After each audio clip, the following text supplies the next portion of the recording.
اعوذ باللہ من الشیطان الرجیم، بسم اللہ الرحمن الرحیم۔ ومن الناس من يعجبك قوله في الحیاة الدنیا ويشهد الله على ما في قلبه وهو رد الخصام وإذا تولى سعى في الأرض ليفسد فيها ويهلك الحرث والنسل والله لا يحب الفساد وإذا قيل له اتق الله أخذته العزة بالإثم فحسبه جهنم ولبئس المهاد ومن الناس من يشري نفسه ابتغاء مرضات الله والله رؤوف بالعباد يا أيها الذين آمنوا ادخلوا في السلم كافة ولا تتبعوا خطوات الشيطان إنه لكم عدو مبين فإن زللتم من بعد ما جاءتكم البينات فاعلموا أن الله عزيز حكيم هل ينظرون إلا أن يأتيهم الله في ظلل من الغمام والملائكة وقضي الأمر وإلى الله ترجع الأمور سل بني إسرائيل كما آتيناهم من آية بينات ومن يبدل نعمة الله من بعد ما جاءته فإن الله شديد العقاب زين للذين كفروا الحياة الدنيا ويسخرون من الذين آمنوا والذين اتقوا فوقهم يوم القيامة والله يرزق من يشاء بغير حساب۔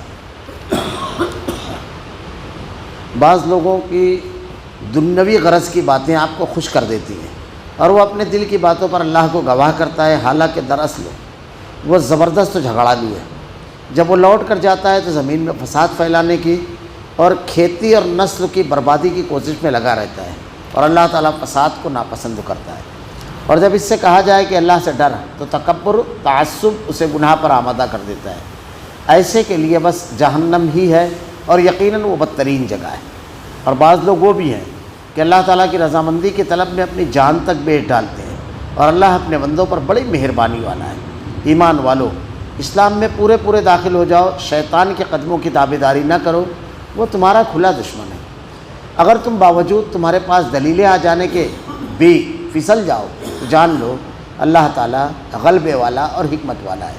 کیا لوگوں کو اس بات کا انتظار ہے کہ ان کے پاس خود اللہ تعالیٰ ابروں کے سائبانوں میں آ جائے اور فرشتے بھی، اور کام انتہا تک پہنچا دیا جائے؟ اللہ ہی کی طرف تمام کام لوٹائے جاتے ہیں۔ بنی اسرائیل سے پوچھو کہ ہم نے انہیں کس قدر روشن نشانیاں عطا فرمائی، اور جو شخص اللہ تعالیٰ کی نعمتوں کو اپنے پاس پہنچ جانے کے بعد بدل ڈالے وہ جان لے کہ اللہ تعالیٰ بھی سخت و عذابوں والا ہے۔ کافروں کے لیے دنیا کی زندگی خوب زینت دار کی گئی، وہ ایمان والوں سے ہنسی مذاق کرتے ہیں، حالانکہ پرہیزگار لوگ قیامت کے دن ان سے اعلیٰ ہوں گے۔ اللہ تعالیٰ جسے چاہتا ہے بے حساب روزی دیتا ہے۔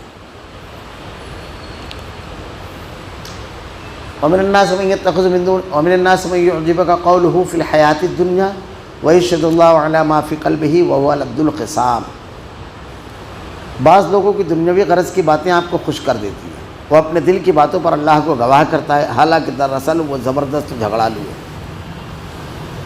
پیچھے حج کے سلسلے میں جو آیتیں گزری کہ حج کے ایام میں آپ کو کیا کرنا ہے، تو ایک طبقے کا وہاں پر تذکرہ ہوا جو حج کے لیے جب جاتے تھے تو وہاں پر بھی ان کی دنیاوی غرض رہتی تھی۔ اگر وہ حج کے لیے جاتے تھے تو ایک مقصد یہ بھی رہتا تھا کہ تجارت وغیرہ خوب کر لیں گے، اور دوسرا جب کعبۃ اللہ سے پکڑ کر کے وہ کعبۃ اللہ کے غلاف کو پکڑ کر کعبۃ اللہ کی دیواروں کو پکڑ کر کے دعا مانگتے تو دنیا صرف مانگتے تھے، ان کی غرض دنیا ہی سے رہتی تھی۔ ایک طبقے کا تذکرہ یہ ہوا دنیا اور آخرت دونوں مانگتے تھے۔ تو یہ جو طبقہ تھا کہ جو دنیا کی غرض اور جن کے سامنے دنیا رہتی ہے، یہ دوہرا کردار لے کر دنیا میں زندگی گزارتے ہیں، اور اس کردار کی نشاندہی رب العالمین نے کر دی۔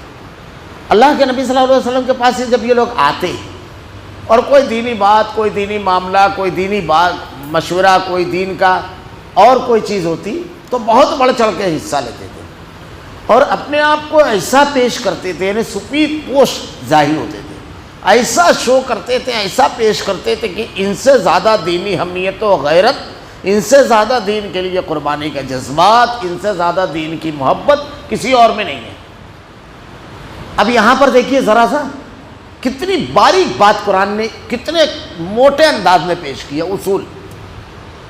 اب جب یہ کہتے تھے بار بار تو عمل یا اندر کا جذبہ الگ ہوتا ہے زبان سے، تو وہ قوت نہیں آتی ہے گفتگو میں۔ وہ بات نہیں ہوتی ہے. اور اگر اندر اور باہر ایک ہوتا ہے تو اس کی کیفیت الگ ہوتی ہے. تو یہ کھٹک خود کہنے والوں کو محسوس ہوتی ہے، دوسرے کی بات جانے دیجیے، دوسرا کیسے سنتا ہے، کیسے سمجھتا ہے وہ. اب اس اندر کی کھٹک کو مٹانے کے لیے وہ کیا کرتے ہیں. اور دنیا کے اندر آپ قدم قدم پر ایسے لوگوں کو دیکھیں گے. اللہ رب العالمین نے اندر کے جذبات جو خلاف ہیں زبان کے، اس کو چھپانے والوں کو پیش کیا ہے، اور وہ چھپانے والوں کے کردار کو. اندر کے حالات تو اللہ جانتا ہے، لیکن رب العالمین نے اس کی ایک ایسی چیز پیش کر دی جو آدمی چھپا نہیں پاتا ہے. اللہ رب العالمین نے کتنے پیارے انداز میں سمجھایا. اپنے دل کی باتوں پر اللہ کو گواہ کرتا ہے. دیکھیے جس کا کردار بالکل ایک جیسا ہوتا ہے تو اس کا کردار خود گواہی دیتا ہے.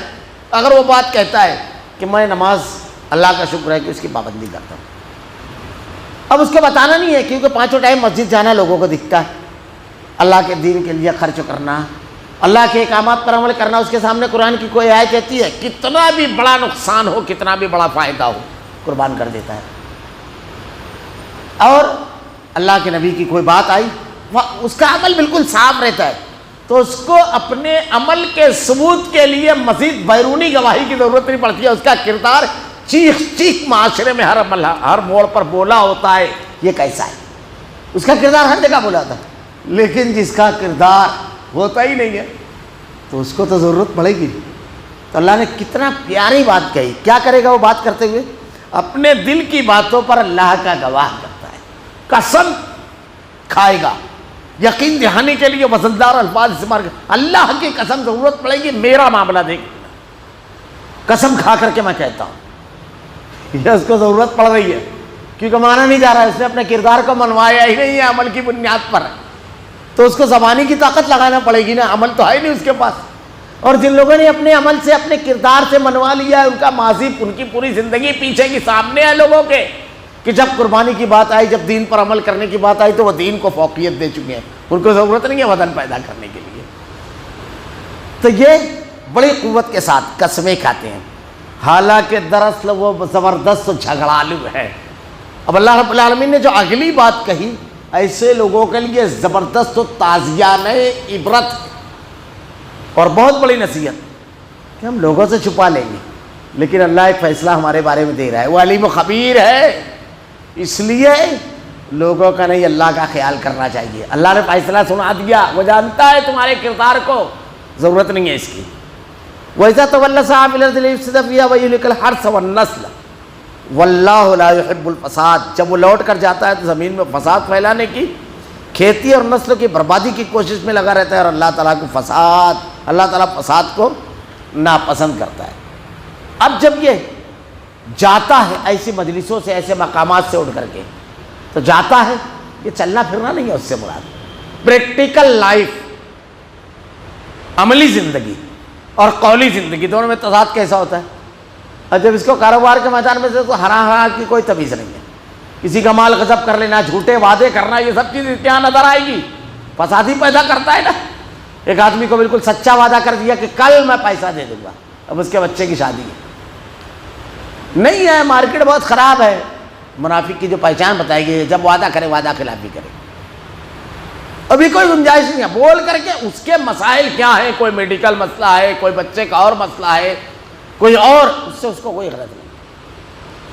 کیا کسی کے ساتھ ہو رہا ہے؟ کسی کو آپ سرمایہ لے رہے ہیں، کسی کی بے عزتی کر رہے ہیں، کسی کی غیبت اور چغلی کر رہے ہیں، کسی کے خلاف سازش کر رہے ہیں، کسی کے خلاف رکاوٹیں کھڑی کر رہے ہیں، کسی کو غلط مشورہ دے کر تباہی کے دہانے پر پہنچا رہے ہیں. بھائی بھائی میں اختلاف، تیرا بھائی ذرا بھی توجہ نہیں کرتا ہے، اس کا خیال رکھنا چاہیے نا، اس کو سوچنا چاہیے نا. یہ سب فساد ہے. پرامن زندگی لوگوں کی رہتی ہے، اس میں فساد برپا کرتا ہے. اس کا کردار ہر جگہ ایسے ہی ہوتا ہے. وَإِذَا تَوَلَّىٰ سَعَىٰ فِي الْأَرْضِ، جب وہ لوٹ کر جاتا ہے زمین میں، فساد پھیلانا، کھیتی اور نسل کی بربادی کی کوشش کرتا ہے. کھیتی یہ کاروبار ہے، یہ تجارت ہے، معیشت ہے، نسل، یہ خاندان ہے، یہ سب کردار ہوتا ہے اس کا. اور یہ قدم قدم پر آپ کو نظر آئیں گے. جب کوئی بھائی کسی بھائی سے ناراض ہے، مومن کا طریقہ کیا ہوتا ہے؟ نرمی سے سمجھا کر ملا دینا. اللہ کے نبی نے کہا دو بھائیوں میں اختلاف ہے، دو دوستوں میں اختلاف ہے، جھوٹ بول کر کے ان میں قربت پیدا کر دو. یہ امن قائم کرنا ہے، جھگڑا ختم کرنا ہے. اور ایک آدمی ہوتا ہے جھوٹ بول کر کے فساد برپا کر دیتا ہے، جھگڑا لگا دیتا ہے۔ یہ اللہ رب العالمین ان کا کردار پیش کر رہا ہے۔ یہ سماج اور معاشرے میں نظر آئیں گے یہ کردار، قدم قدم پر آدمی اگر تدبر کرے، غور کرے، آدمی اپنا کردار نہیں بدل پائے گا، کیونکہ اللہ نے پیش کیا ہے، وہ کردار وہی رہے گا اس کا۔ اور اس کے بعد یہ کرنے کے بعد اس کا وتیرہ کیا ہوتا ہے؟ گناہ میں ڈوبا ہے، لوٹ مار گھسوٹ، لوٹ گھسوٹ، حرام خوری، سر سے پیر تک ڈوبا ہوا ہے، پیشانی پر سلوٹیں نہیں ہیں، احساس گناہ نہیں ہے، جرم کا احساس نہیں ہے، باعزت بنا ہوا ہے، مجلسیں لگا رہا ہے، بڑے بڑے جلسے ہو رہے ہیں، تعریف و توصیف کے ڈونگرے برسا رہے ہیں، کچھ نمک خار بھی پال رکھے، سب چل رہا ہے۔ اب دیکھیے وَإِذَا قِيلَ لَهُ اتَّقِ اللَّهَ أَخَذَتْهُ الْعِزَّةُ بِالْإِثْمِ فَحَسْبُهُ جَهَنَّمُ وَلَبِئْسَ الْمِهَادُ۔ جب اس سے کہا جاتا ہے کہ اللہ سے ڈر،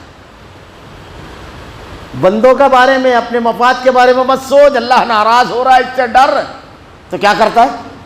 تکبر اور تعصب اسے گناہ پر آمادہ کرتا ہے۔ میں نے پچھلے درس میں بتایا تھا تکبر یہ بڑی خطرناک چیز ہے۔ جب اللہ تعالیٰ نے کہا کس کو؟ حضرت آدم علیہ السلام کو سجدہ کرنے کو تو فرشتوں نے کیا، ابلیس نے نہیں کیا۔ جب ابلیس نے انکار کیا تو اللہ نے کیا بیان کیا؟ ابا واستکبر وکان من الکافرین، اس نے استکبار کیا۔ اللہ کی نافرمانی یہ تکبر ہے، اللہ کہہ رہا ہے تکبر ہے، یہ نہیں مانتا، کس سے کہہ رہا ہے؟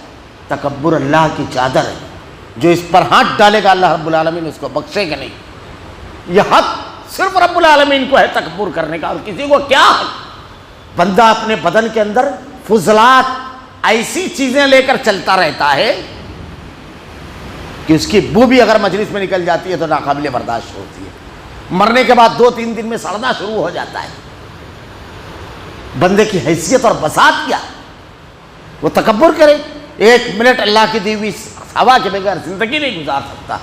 رب العالمین کی نعمتیں سر سے پیر تک، یا ایھا الناس انتم الفقراء، فقیر ہے، سب اللہ کا دیا ہوا، اس کا اپنا کچھ نہیں ہے اس کے پاس، اور تکبر کر رہا ہے۔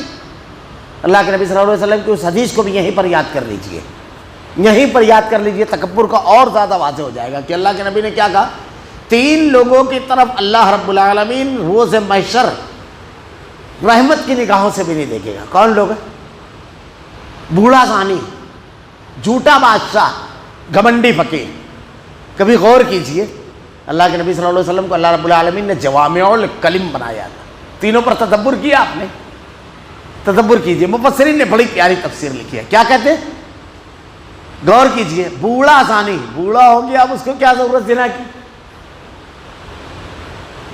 جھوٹا بادشاہ، بادشاہ ہے، اس کو کس کا دباؤ جو جھوٹ بول رہا ہے؟ گھمنڈی فقیر، جس کے پاس کچھ ہے نہیں وہ گھمنڈ کرتا ہے، بالکل الٹ ہے۔ تو یہ بڑی بری چیز ہے، تو مانتے نہیں ہیں، ارے میں تو صحیح ہے۔ جیسے ابلیس نے کہا نا، جب اللہ نے کہا سجدہ کر، تو اس نے اپنے صحیح ہونے کی دلیل دی، غلط ہونے کے باوجود۔ اپنی اصلاح جب آدمی بگاڑ کی انتہا پر پہنچتا ہے، تو یہاں میں کہتا ہوں نا، اس سے پہلے بھی کہا کہ وہ کیا کہتا ہے؟ قال انا خیر من نار وخلقتہ من طین، میں آگ سے بنا ہوں، آگ بلندی کی طرف جاتی ہے، میں اس سے بہتر ہوں۔ حالانکہ اللہ تعالیٰ نے حکم دیا تھا نافرمانی کیا، نافرمان بہتر ہو سکتا ہے۔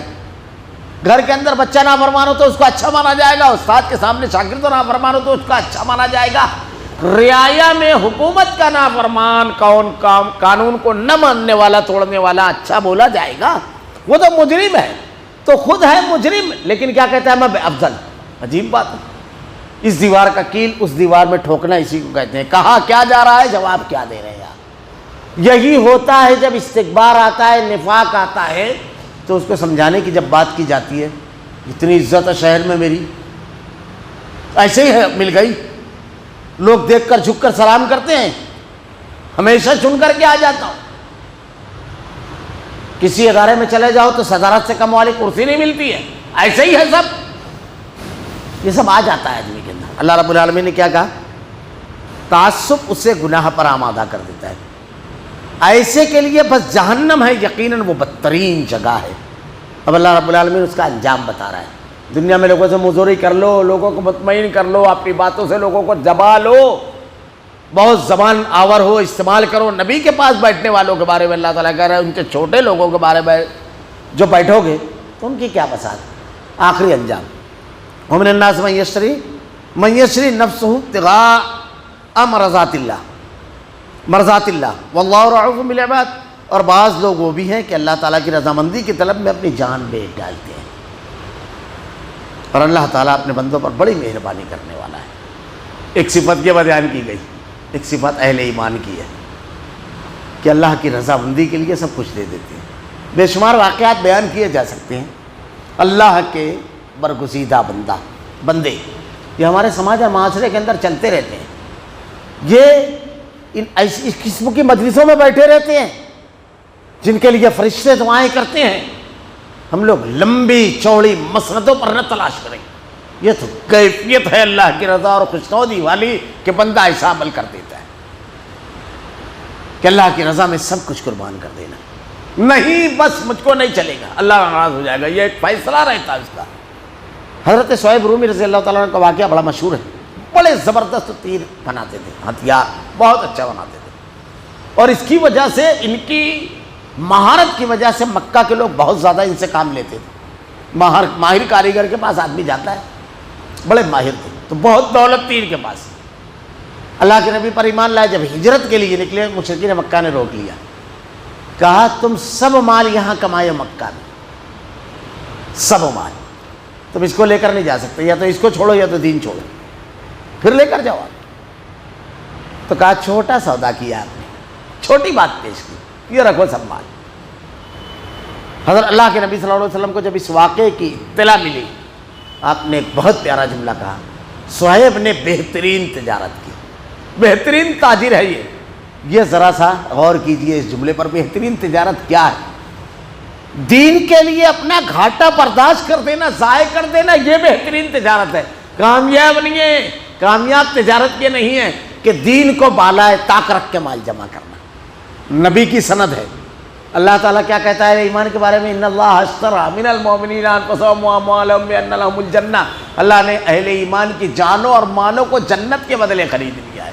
کامیاب تاجر، کامیاب انسان وہ ہے جو اللہ کی دی ہوئی نعمتوں کو اللہ کی رضا اور خوشنودی کے لیے قربان کرنے میں ذرا بھی نہ جھجکے، نہ کہ دنیا کی نعمتوں کو حاصل کرنے کے لیے اس دنیا کے خالق و مالک رب کو ناراض کرے اور اس کے احکامات سے روگردانی کرے۔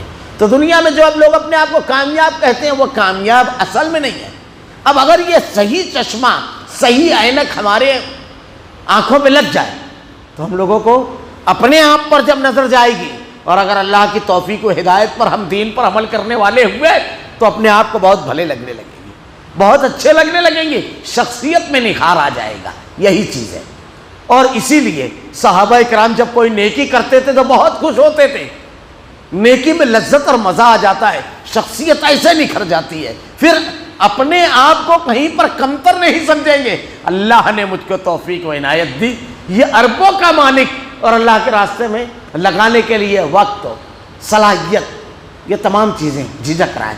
مجھ کو اللہ نے تھوڑا دیا لیکن میں اتنا ہی لگا رہا ہوں، مجھ کو اللہ نے توفیق و عنایت، بہت اونچا اپنے آپ کو۔ تو یہ شخصیت چھوٹی ہونا رہتی ہے، یہ نہیں ہوتی ابھی۔ پھر اعتماد کی انتہاؤں پر آدمی جیتا ہے، بڑی زبردست و نکھر کر شخصیت بنتی ہے، یہی ہے نا، یہی ہے صحابہ کرام۔ یہ ایمان جب دل میں اترتا ہے، ایمان کی روشنی اللہ روشنی میں جو لے کر آتا ہے، اللہ نے کہا اللہ ولی الذین آمنوا یخرجهم من الظلمات الى النور، تو کیسے ہوتا ہے یہ دیکھیے۔ صحابہ کرام اپنے مرکز سے ہزاروں میل دور جب گئے کسریٰ کے دربار میں، تو تاریخ پڑھیے، ایسے دربار اس نے سجایا کہ مروب کرے، راستے میں قالین پورا، خنجر نکالا، چتڑوں میں لپٹی ہوئی تلواریں، کپڑے، لیکن احساس کمتری نہیں، یہ اپنی جیسی مخلوق کے سامنے جھکنے والوں سے مروب ہو جائے۔ ہم تو وہ ہیں جو ٹھوکروں میں رکھتے ہیں اس مخلوق کو، جن کو یہ سجدہ ریز ہوتے ہیں، ہم تو رب کے سامنے جھکنے والے ہیں، اس حاکم الحاکمین کے بنتے ہیں۔ یہ جو احساس ہے یہ بدل دیتا ہے آدمی کو۔ اب وقت کا بادشاہ بیٹھا ہوا ہے، لیکن جس احساس سے اس کی جناب میں آ رہا ہے آدمی، اس احساس کی کیفیت الگ ہے۔ اللہ اکبر، جب وہاں پہنچتے ہیں آنکھوں میں آنکھیں ڈال کر اس سے گفتگو کر رہے ہیں، وہ حیرت زدہ ہے۔ جملہ کیا کہتے ہیں تمہارا؟ حضرت خالد بن ولید رضی اللہ تعالیٰ عنہ کا وہ جملہ، تمہارا پالا ایک ایسی قوم سے پڑا ہے. دیکھیے کیسے نیچے بالکل ڈال دیتا ہے آدمی ان کو. یہ ہے بندگی کا شعور. چھوٹی موٹی مال، چھوٹی موٹی حکومت، چھوٹے موٹے اقتدار، چھوٹے موٹے فائدوں کو سجدہ ریز ہونے والا نہیں، ان کے سامنے جھکنے والے نہیں. رب کے سامنے، اس ساری نعمتوں کے خالق و مالک کے سامنے جھکنے والا بندہ ہے. یہ دیکھو الفاظ کیا ہے. تمہارا پالا اس قوم سے پڑا ہے جو موت کو اتنا محبوب رکھتی ہے جتنا تم زندگی کو. بالکل تصویر الٹ دی. خوف نام کی چیز ہی نہیں ہے. کسی چیز کو کھونے کی آخری چیز زندگی ہوتی ہے، وہ کھوتے ہوئے ہم نہیں ڈرتے ہیں. تم کو تو ذرا سی چیز اگر کھو دو تو راتوں کی نیند اڑ جاتی ہے. تم جیسے کمزور لوگوں سے تھوڑی سابقہ ہے. وہاں ہیں ہم. اور پھر کیا کہا خالد بن ولید رضی اللہ تعالیٰ عنہ؟ دیکھیے صحابہ کرام جزیہ دو. حیرت زدہ جس علاقے کے باشندے ہمارے دربار میں سجدہ ریز ہونے اور حاضر ہونے پر فخر کرتے تھے، وہ ہم سے کہتے ہیں ٹیکس دو. یہ ایمان یہ بہت اونچا بناتا ہے. مومن اپنے آپ کو جانتا ہے. اسی لیے اقبال نے کبھی کہا تھا کافر ہے تو آفاق میں گم ہے. یہ چاند، یہ سورج، یہ زمین، یہ سلطنتیں، یہ مومن ہے تو گم آفاق ہے. اس میں آفاق ڈوبا ہوا. یہ کون سی مخلوق ہے کسی مخلوق کو خاطر میں نہیں لاتا. یہ ایمان ہے. یہ جب دل میں اترتا ہے تو کیا کہا جزیہ دو. حیرت زدہ جو دربار میں حاضری کو زندگی کے معراج مانتے تھے، وہ ہم سے کہتے ہیں کہ اپنی حفاظت کا جزیہ دو ہم کو. تاوان ہم حفاظت کریں گے تمہاری. اس کے بعد دوسرا جملہ کیا کہا جزیہ دو. اسلم تسلیم پہلا کہا اسلام قبول کرو، ہماری طرح اللہ کے فرما بردار ہو جاؤ. اللہ کے احکامات کو جس نے پیدا کیا اس کا حکم چلے گا. ان الحکم الا للہ. اگر نہیں تو جزیہ دو، اور نہیں اسلم تسلیم اسلام قبول کرو جزیہ دو، ورنہ میدان جنگ میں تلوار فیصلہ کرے گی. یہ للکار آواز میں کہاں سے آئی؟ وقت کی سب سے بڑی سلطنت کی آنکھوں، حکمراں کی آنکھوں میں آنکھیں ڈال کر ایک تنہا سپاہی یہ کیوں بات کر رہا ہے؟ خوف کا شائبہ نہیں ہے دل میں.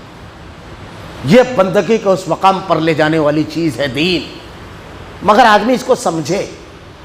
اللہ نے یہی کہا تم کو زندگی دیتا ہے، تم کو بندگی، تم کو عزت، تم کو سب چیز دے گا دین. اللہ رب العالمین کا تو یہ کہا. ایسے کے لیے بعض لوگ ہیں اللہ کی رضامندی کی طلب کے لیے اپنی جان تک بیچ ڈالتے ہیں. اللہ تعالیٰ اپنے بندوں پر بڑی مہربانی کرنے والا ہے. اللہ قربانی مانگتا ہے لیکن بندے کی طاقت سے بڑھ کر نہیں. ابراہیم علیہ السلام نے جب بیٹے کو لٹا دیا زمین پہ، فلما اسلم وتلہ للجبین ونادیناہ ان یا ابراہیم قد صدقت الرؤیا انا کذلک نجزی المحسنین. اپنے بیٹے کو پیشانی کے بل لٹا دیا. رب ابراہیم علیہ السلام نے تو دمبا بھیج دیا. آگ میں جانے وقت جملہ کا حسبنا اللہ ونعم الوکیل قلنا یا نار کونی بردا وسلاما علی ابراہیم. جب کہا میرے لیے میرا اللہ کافی ہے تو کافی ہو گیا. وہ رب موسیٰ کے لیے علیہ السلام راستہ بنایا اور یوسف علیہ السلام کو کنویں سے نکل کر مصر کے تخت پر بٹھا دیا. قربانی دیوے آدمی تو اللہ تعالیٰ اس کا صلہ بہت اونچا دیتا ہے.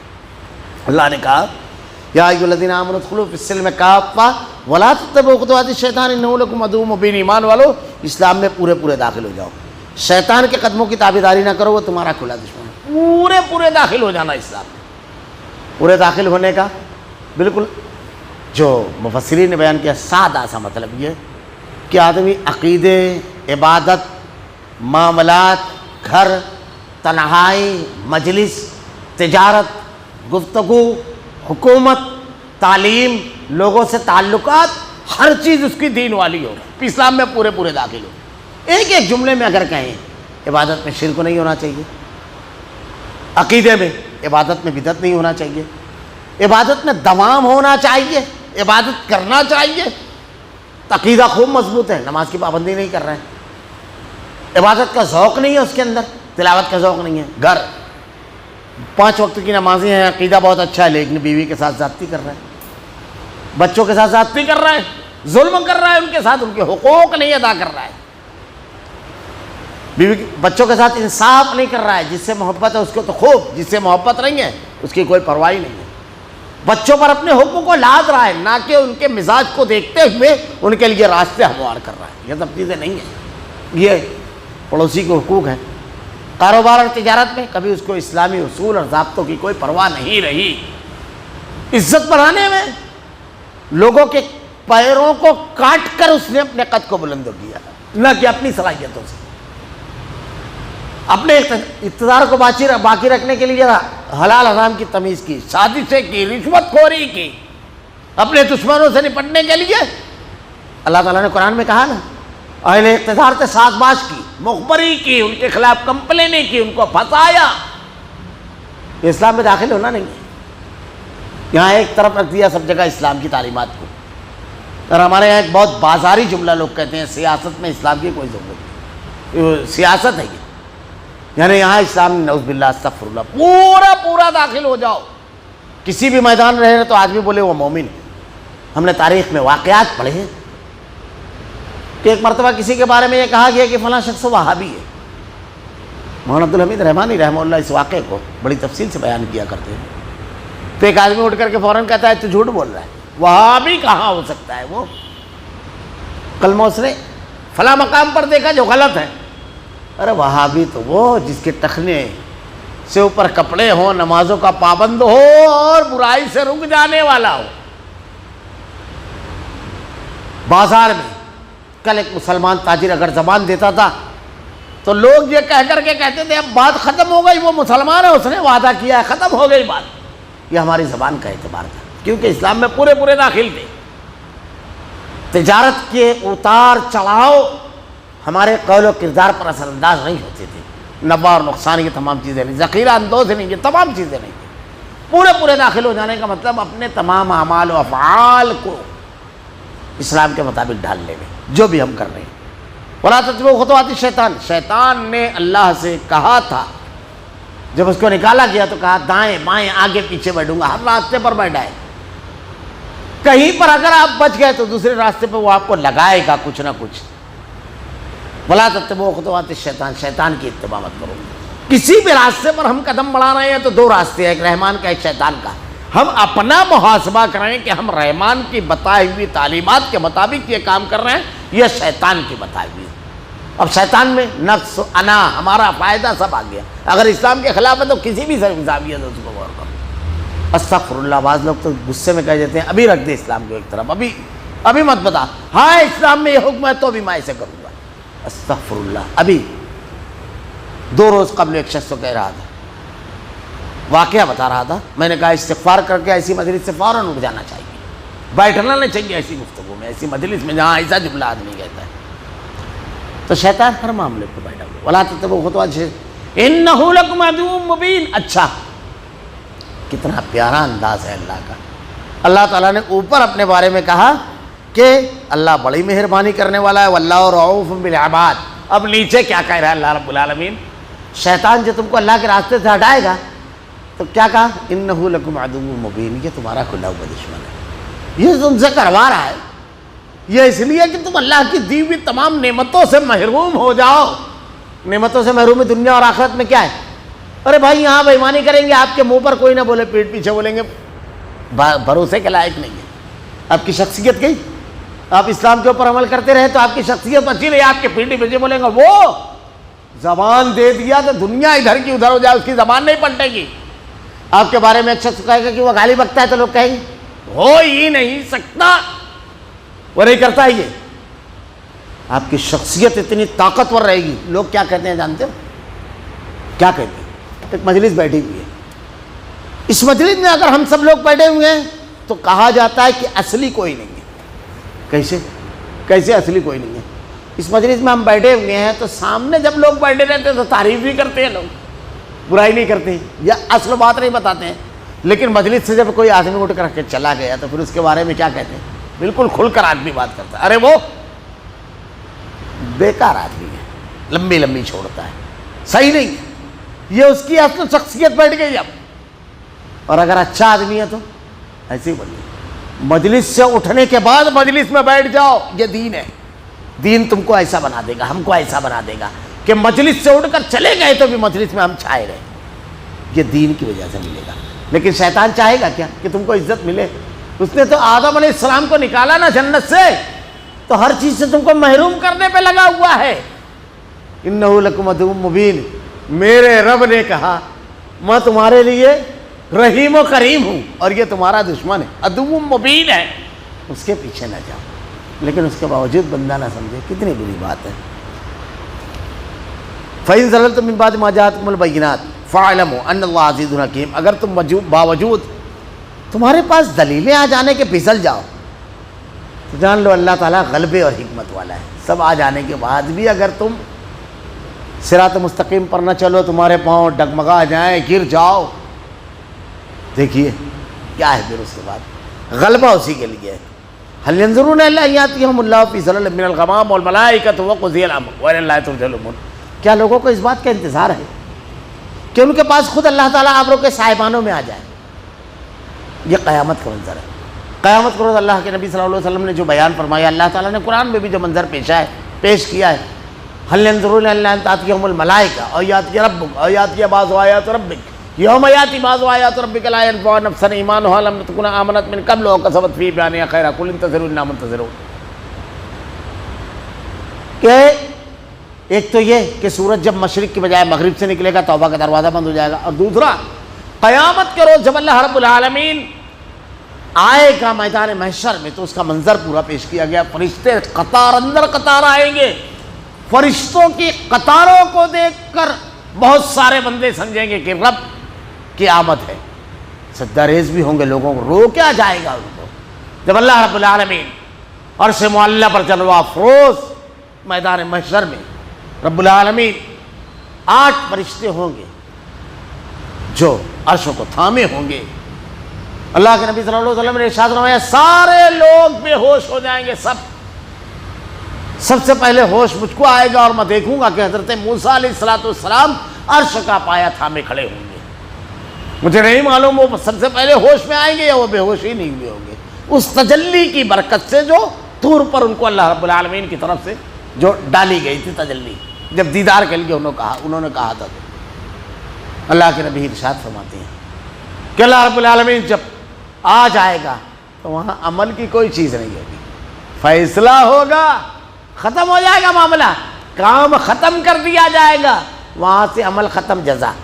کیا لوگوں کو اس بات کا انتظار ہے کہ ان کے پاس خود اللہ تعالیٰ ابروں کے صاحبانوں میں آ جائے اور فرشتے بھی کام کو انتہا تک، فرشتے بھی اور کام انتہا تک پہنچا دیا جائے؟ فرشتے بھی آ جائیں. اب یہاں حکم ہوگا اس کو جنت، اس کو جہنم، اعمال کا وزن ہوگا، انتہا تک پہنچ گیا، کیا اس کے اللہ ہی کی طرف کام لوٹائے جائیں گے. جو بھی تم عمل کر رہے ہو سب کے سب اللہ کی جناب میں لوٹایا جائے گا. اس مرحلے کے آنے سے پہلے جو اللہ رب العالمین کے احکامات پر اس پر عمل کرو، دنیا میں بھی کامیاب رہو گے اور آخرت میں بھی اللہ کامیابی دینے والا ہے. اب اس سے آگے کا جو مضمون ہے میں نے آیتیں تلاوت کی تھی، لیکن انشاءاللہ العزیز آئندہ ہفتہ اللہ رب العالمین سے دعا ہے کہ رب العالمین ہدایت کا دینے والا ہے. تو رب العالمین تو ہی ہے جو الہ العالمین صراط مستقیم پر چلنے کی توفیق دینے والا ہے، تیری نازل کردہ ہدایت پر عمل کی توفیق دینے والا ہے. رب العالمین ہمیں عمل کی توفیق دے. اللہ وہ تمام خوبیاں جو دین کی بنیاد پر، عمل کی بنیاد پر ملنے والی ہے، اس سے ہم کو مزین کر دے. رب العالمین تیرا فرما بردار بندہ بنا. الہ العالمین تیرے کلام کی آیتیں اور تیرے نبی کی حدیث کو ہمارا کردار و عمل بنا دے. ہمارا خاتمہ ایمان پر فرما. ربنا لا تزغ قلوبنا بعد إذ هديتنا وهب لنا من لدنك رحمة إنك أنت الوهاب. سبحانك اللهم وبحمدك أشهد أن لا إله إلا أنت أستغفرك وأتوب إليك.